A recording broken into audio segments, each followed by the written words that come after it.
The views and opinions expressed in this podcast do not necessarily reflect the views or positions of ACUMA, its board of directors, its management staff, or its members. The podcast discussion presented is conversational in nature and for general information only.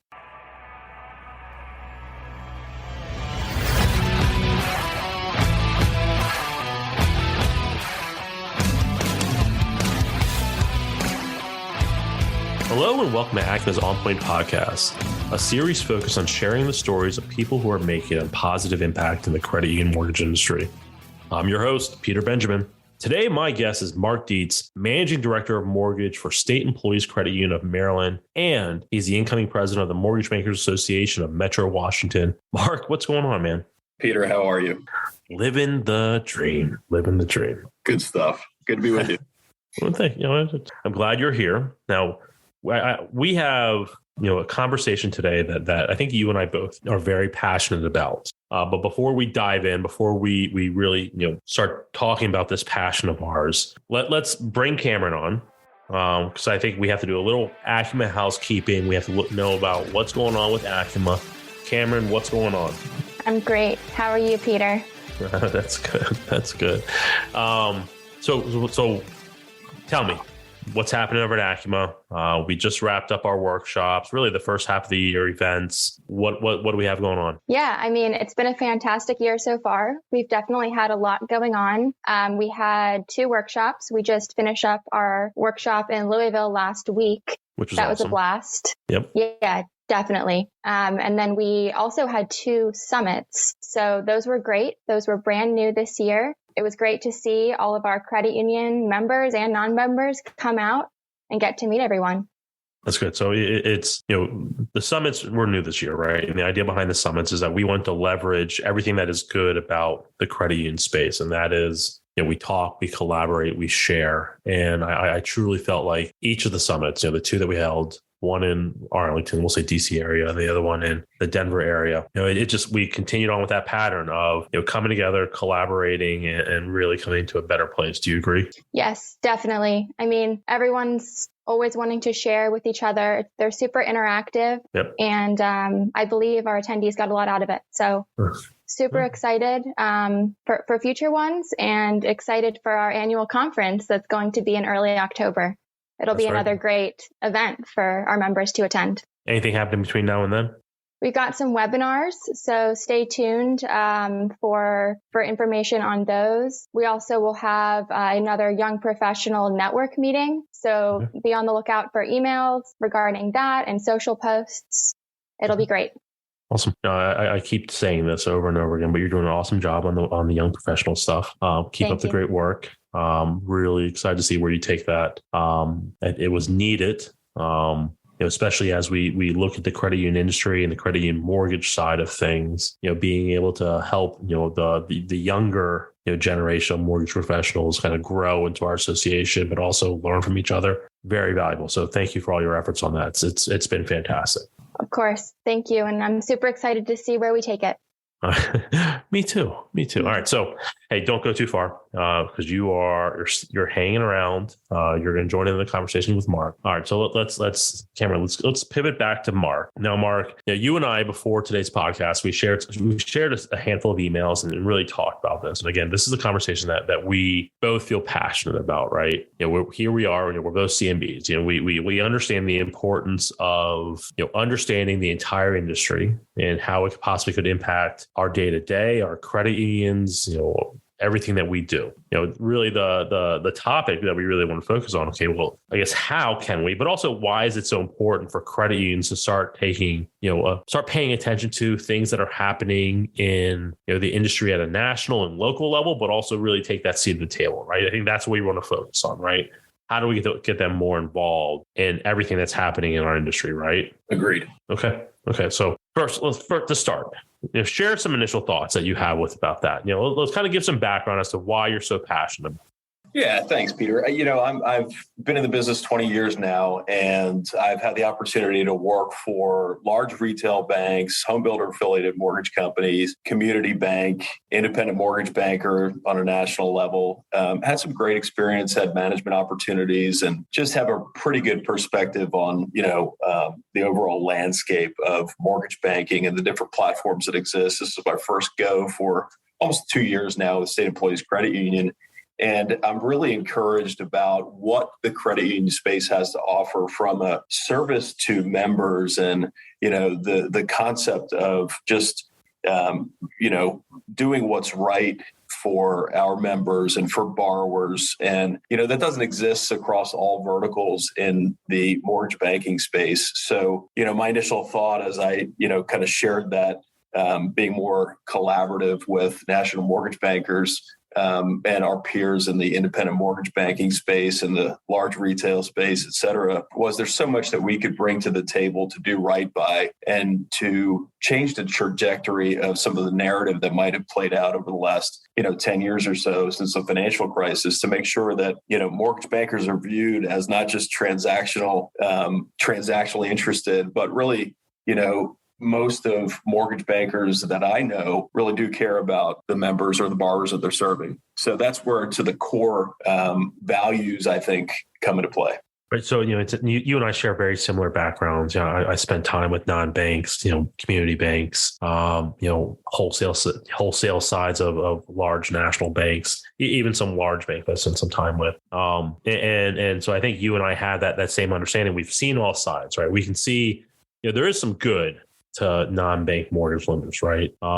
There is some good to, banks, whether it's community or national banks, right? And so I think that's where our passion kind of for this started, right? And so you and I kind of you and I actually even the three of us really, we all live in the same area, right? The DC area, and I've been very active in, I guess really leading up to, my time as president of ACUMA. I was very active with the MBAMW, and that's the MBA of the Mortgage Bankers Association of Metro Washington, sorry. And even the Maryland Mortgage Banker and Brokers Association, very active. Right. And I will say, it's I can't recall a time when someone from a credit union was actually the incoming president. And it's, I think, by you taking that on, right, that's really a step in the right direction, because there's that myth, right? We always talk about it, right? How do we debunk the myth that credit unions can't get the job done, especially when, these people who we're getting ready to talk about, non-bank lenders are really outward and vocally saying to realtors, to title companies, to borrowers, our members, hey, they can't, right? So I find it fascinating that you're taking this on, because you can really start leading that charge, at least in the DC area, right? Yeah, it's something within our four walls. I even remember conversations last year that there were some competitors out there that said, if it's a Saturday at 2:00 and you're looking for a pre-approval letter, don't call your credit union mortgage loan officer. And, we're such a professional group. And again, back to the core values, we're guided by service to our members. And of course, we're available on the weekends. That's kind of table stakes if you're in a purchase market. So debunking some of those myths, but also if you take it from more of an executive standpoint, really just being involved. I mean, I get so much out of just like some ACUMA workshops and events, networking.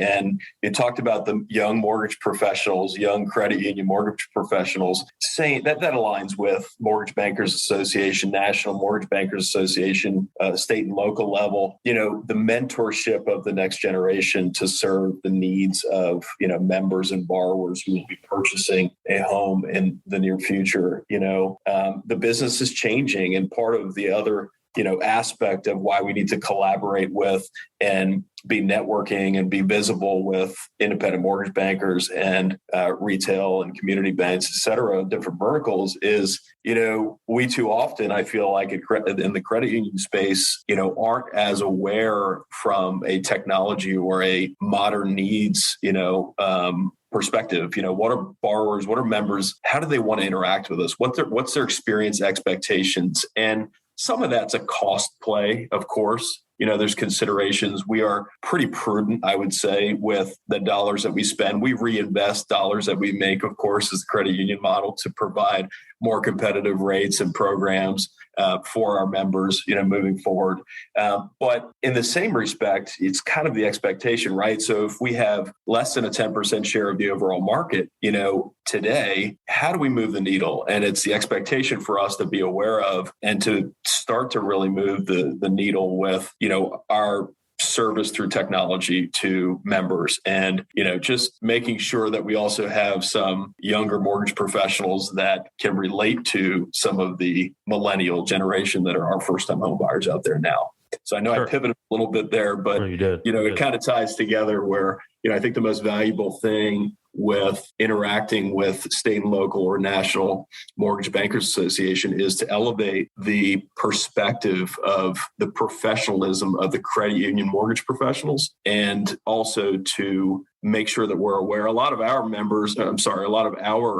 brokers on the wholesale side, we also have to be aware of some of the legislation that impacts our brokers. And I wouldn't necessarily have a perspective on that if I wasn't active in the Mortgage Bankers Association space.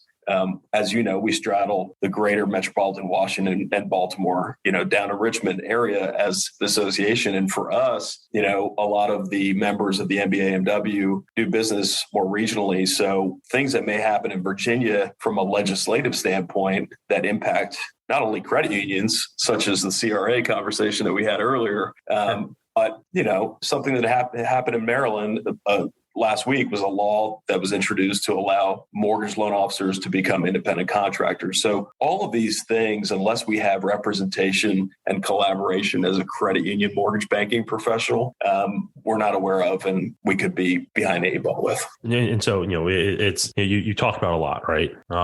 We talked about, you mentioned technology, right? The idea of younger professionals, that we'll say a younger generation of loan officers coming in and being able to recruit that, right? Part of that is through technology, right? One of my favorite activities back when I was, sitting in your seat at another credit union was looking at what the technology that everyone in my area was offering, right? I would just go on their websites and just start clicking, right? Start an application and say, okay, well, can I figure out what point of sale is this, right? What's their front end? Do they have any other services that they're offering?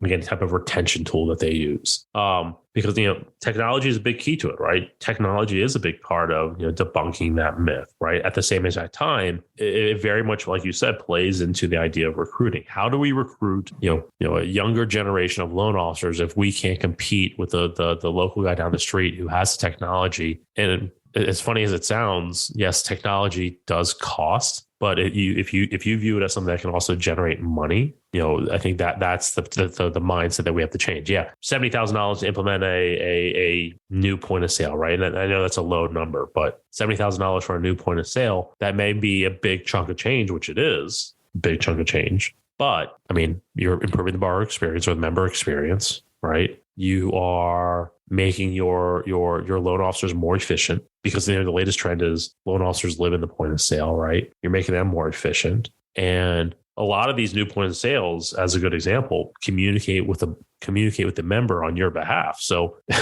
I mean, that right there is answering a big concern that we don't communicate whatsoever, right? So in many ways, it's worth it. Now, were you going to say something, please?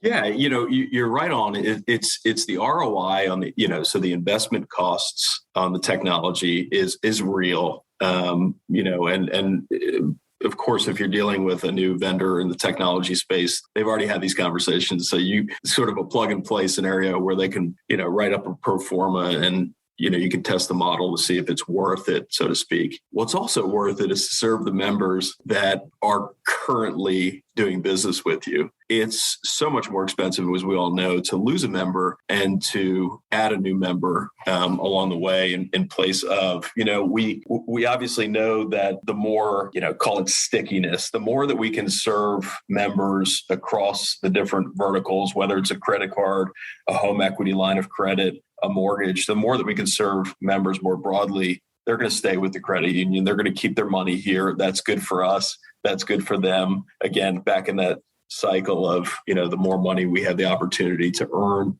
on the business, we can reinvest for the members' benefit. So that's crucial. It's not just hey, we're going to implement a new technology, CRM, loan origination system, or whatever have you. It costs money, but here's the return. And then there's this leap of faith for at least the first 6 months. Is it working? Do we have high adoption rate and all that stuff? But it's also recognizing that loan runoff in portfolio is a real thing, and losing members is a real thing and a real risk, especially in a mortgage space when you have, we won't name them, but, certainly the large, marketing machines in a down market that will pick off your portfolio. If you don't have those technology assurances to retain membership, you're really exposed and it could be costly. For sure. Now, you also mentioned, being more active in your local, mortgage banker chapter, right? A lot of credit unions, do not belong to the national, and that's fine, right? It's not for everyone, which I understand, right? Not every credit union is going to join, right? But on the flip side of that, the local chapters, are oftentimes something that could be the ad instead of the national, right? Because you and I were talking about this earlier. But, before we jumped on was, credit unions are stuck between, really three rocks in a hard place. Here we have, national credit union associations, who focus on, credit union lending credit unions as a whole, right? Which does include lending. And, as a credit union mortgage lender, we have a fiduciary responsibility to do what's right for our credit unions and want our credit unions to have, legislation that is fair and equitable for the credit union as a whole. At the same time, we are credit union mortgage lenders. So things that impact the mortgage industry, we also have to take a vested interest in, right? The tough part is what happens when they don't align, because you and I both can agree they often do not align, which makes it tough, right? But then when you factor in the third rock, the state and local government, that makes it even more difficult for us. We hinted at CRA, right? And you hinted at, the contractor thing in Maryland. For those of you who are listening who may not know, I guess it happened last year. I guess it was last February or so. With California trying to push through legislation that would require non-bank mortgage lenders and credit unions to follow CRA within the state. That's tough, right? CRA is not required for credit unions, and then here we go in California. Granted, it was delayed, and there were a lot of revisions attached to that proposed bill. But the example you provided in Maryland, but also California, are perfect because they may not. That's not something that's impacting you nationally. It's impacting you locally and how you go about your day to day, not just today, but tomorrow. Because again, we have to focus on the local stuff, right?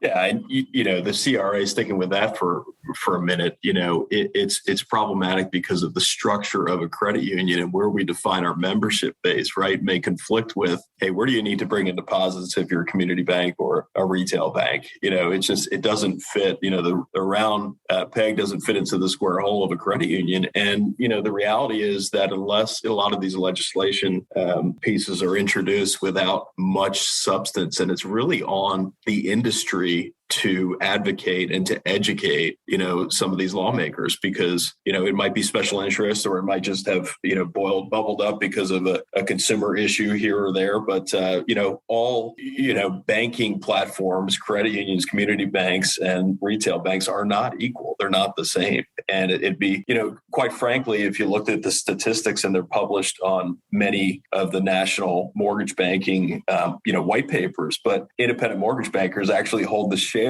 largest share of serving low to moderate income and affordable housing. So, to put that layer of that's all, local, housing authority programs, That's right. How many credit unions do you know that are active within, the local, HFA programs, right? But also, in general, FHA programs. How many credit unions are actively involved in doing those, right? Yeah. So we haven't done enough to help ourselves. Right. Exactly. That's the moral of the story, right? What else? So what else? From this standpoint, what else can we do? We've hinted at technology. We hinted at understanding what's happening in your state. Being involved as a first step within your state as a good way to be considered a national, having that seat at the national table. I mean, what else can we do, right? What else can we do to kind of have people start taking credit unions being seriously, right?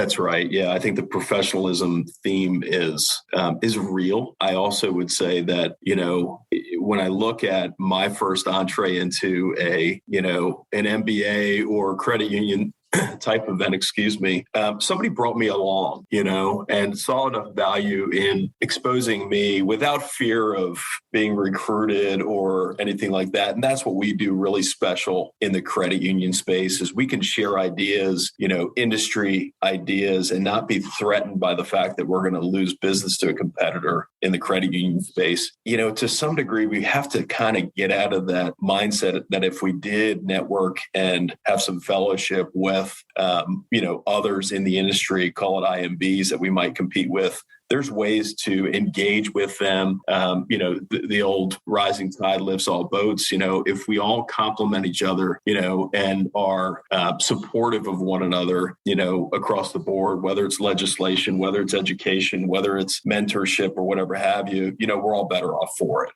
And so, when I look back at my personal experience and what brought me here today, Peter, right? So we met at an ACUMA event. I thought really highly of you and the event itself.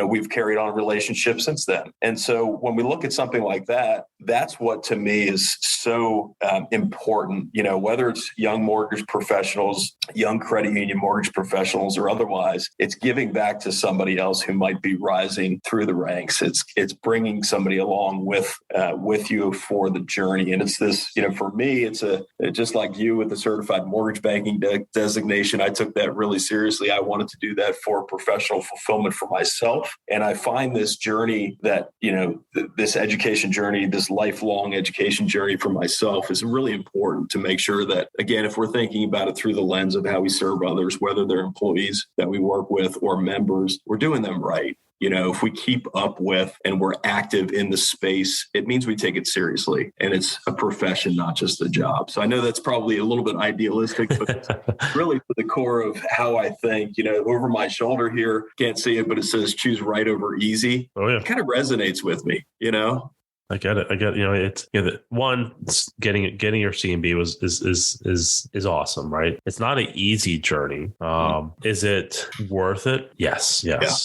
For me, I sat down one day. I was the head of a mortgage division, and I said, well, my whole career, I've for the most part always been on the operations side, right? And I spent some time in sales, not a lot, but some time in sales. I've always been on the operations side. For me, it was how do I make myself a better executive, make myself a better leader for my team, because the credit union I worked for was very ambitious. They wanted to sell loans on the secondary market. They wanted to start a TPO channel. They wanted to do construction lending. They wanted to do all these things, right? Well, before we do all that, I need to understand a little bit more than what I do. And you are right. It started off with someone grabbing me by the hand and pulling me into my first MMBBA conference, and then later the MBAMW conference, and that's good mentors do that, right? They kind of carry you forward, and I think that's I'm going to translate that back to ACUMA. Is ACUMA does a very good job of bringing credit unions together, and we do. And when we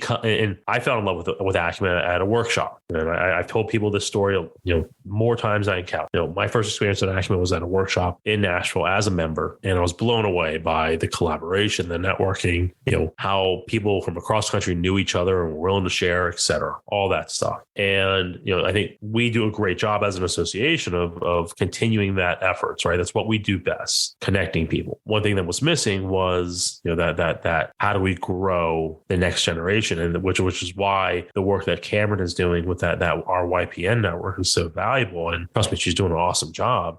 Cameron, you're doing an awesome job. Kudos. Thank you. Yeah. There she is. She's still here. Don't worry, guys. She's still here. Yeah, that's right. She's sitting back and enjoying the conversation. I've got a good question. Okay. I love it. Let's do it. Cameron's got a question. Yeah. So we've kind of talked about this a little bit, but Mark, what would be some advice that you would give to a young professional or up and coming mortgage professional that you wish that you heard, or that you would give to someone on your team? That is a great question. That is a great question. I think, and if I look back for myself, it's expressing interest, not just assuming that your manager or somebody that has spent more time in the industry is noticing you and noticing maybe the way that you carry yourself or that you do business and you're successful. Really, making them aware that you have interests beyond, sort of your day to day and you have interest in getting involved. We've got, just like ACUMA, several different committees. And if you've got interest in legislation, make that known. If you've got interest in, the educational events, those are opportunities to get involved. And again, that's the way that I kind of got into the first event that I was invited to, was just to make sure that my original manager knew that I was interested in, being active in the space and learning more and networking and meeting other people. So Don't take it for granted that somebody knows that you care more than, what's on the surface. Right. That's awesome. Thank you. You bet. We're approaching time, before we, I think, that was a good question to kind of give final thoughts on, right? But do you have any final thoughts, before we, and actually, I think, I have no more questions unless Cameron, you have one more question. But before we get to that last question, Cameron, if she has one, any final thoughts, Mark, on what we've just discussed today? Yeah, kind of putting it all together, I think that we, to your earlier point, we're in this interesting place of, credit union space, national mortgage banking space, and state mortgage banking association space. And you can't do it all, right? But I've been so fulfilled through the years, as I've shared with you, that, you can go out and pay for a coach, if you're in the mortgage space, if you're an MLO, or and there are tons out there. There's enough who would love to, have a conversation with you. I think you could really, and this is sort of my approach to it is, and again, kind of philosophical, but, through networking and identifying certain people that are like-minded and being active, you could find a few mentors in this space.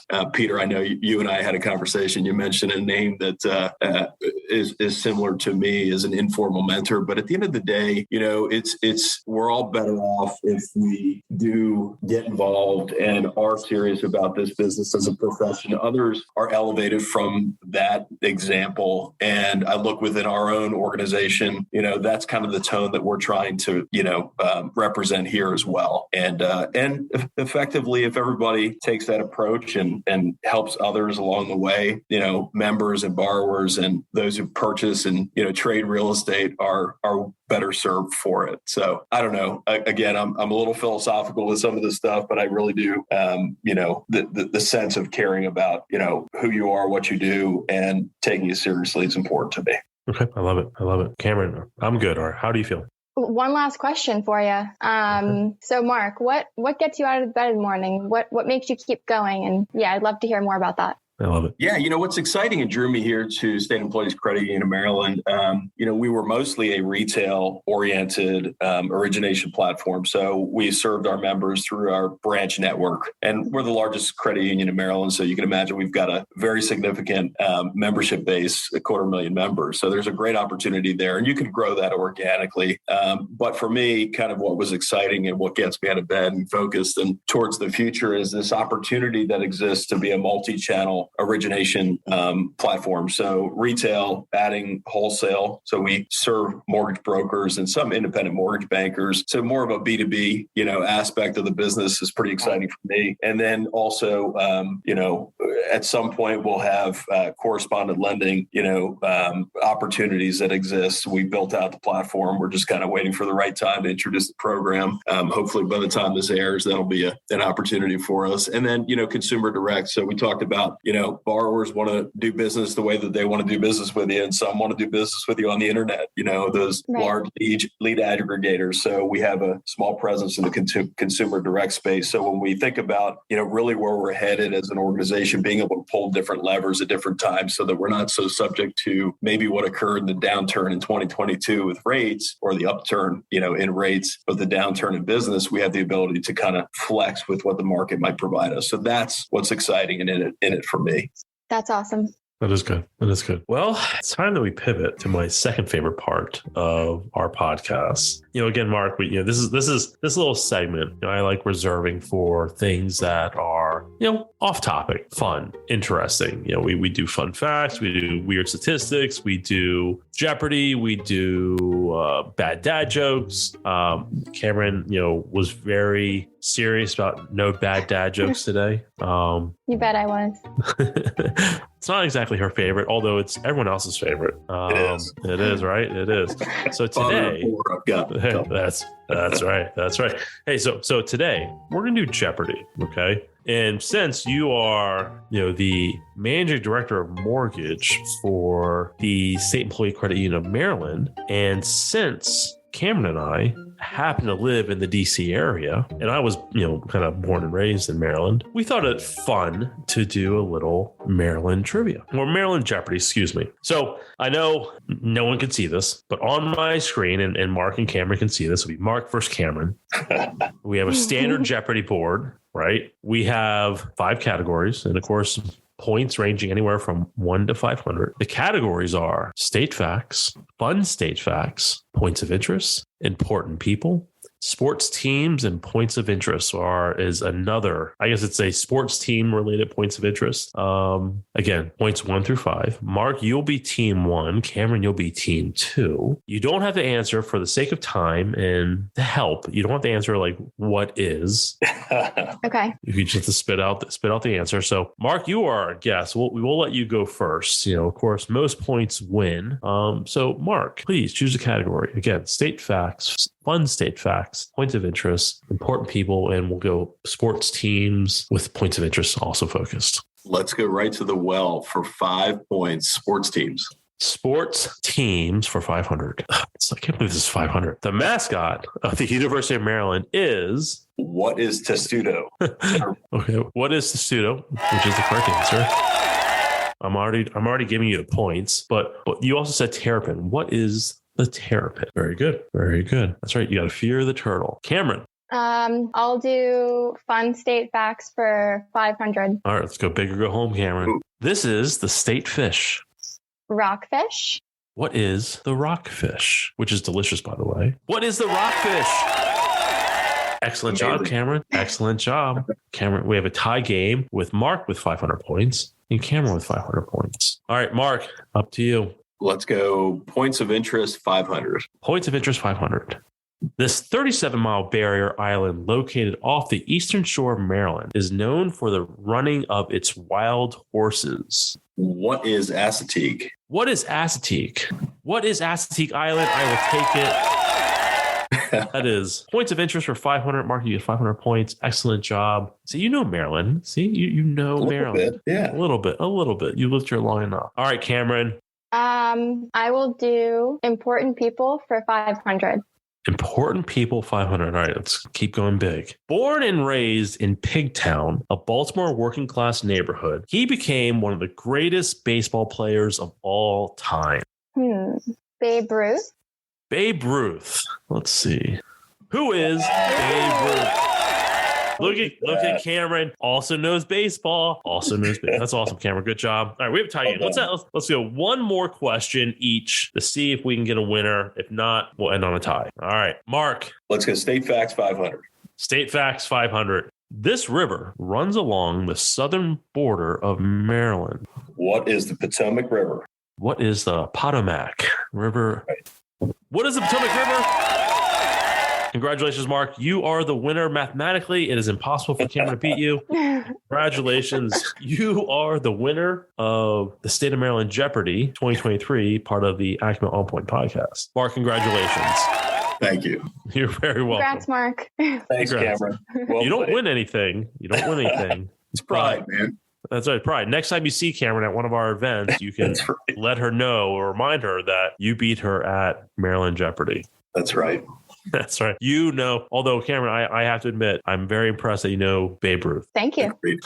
All right. Well, Mark, I want to thank you very much for taking time out of your schedule to meet with us. I enjoyed our conversation. It's always good catching up with you, but it was great hearing, your insight into, how credit unions can really, start, taking a seat at the national level. I appreciate you sharing that. So well done. Well done. Peter, thank you. Thank you you, Cameron. Thank you, Justin. Thank you to ACUMA for what you all do. And, look forward to the next event and, look forward to seeing you in person. Awesome. Well, Cameron, thank you very much for being the co-host today. Awesome job with the questions and Jeopardy. Of course. Glad to be here.